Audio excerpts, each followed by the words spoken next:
ఇక్కడ పాస్తాని 100 గ్రామ్స్ తీసుకున్నాను. పాస్తాని వాటర్లో వేసి 8 to 10 minutes బాయిల్ చేసుకున్నాను నేను ఇక్కడ మనం 3 types ఆఫ్ బెల్ పెప్పర్స్ తీసుకున్నాం. ఇక్కడ అన్ని బెల్ పెప్పర్స్ అన్ని చాప్ చేసుకున్నాం, లైక్ ఆనియన్, గార్లిక్ ఎక్సెట్రా. ప్యాన్లో బటర్ వేసుకున్నాక గార్లిక్, ఆనియన్స్,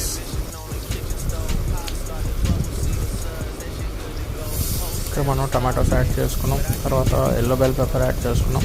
తర్వాత గ్రీన్ చిల్లీస్, తర్వాత నుంచి గ్రీన్ క్యాప్సికమ్ యాడ్ చేసుకున్నాం. తర్వాత రెడ్ పెప్పర్ యాడ్ చేసుకున్నాం. తర్వాత ఆరిగినో లీవ్స్ వేసుకున్నాక కొద్దిగా స్టిర్ ఫ్రై చేసుకున్నాక స్వీట్ కార్న్ కూడా యాడ్ చేసుకున్నాను. నేను స్టార్టింగ్లో మర్చిపోయాను. వైట్ సాస్ 3 స్పూన్స్ పాస్తాని 5 minutes కుక్ చేసుకున్నాక మనం green chilli flakes, oregano flakes వేసుకుంటాం.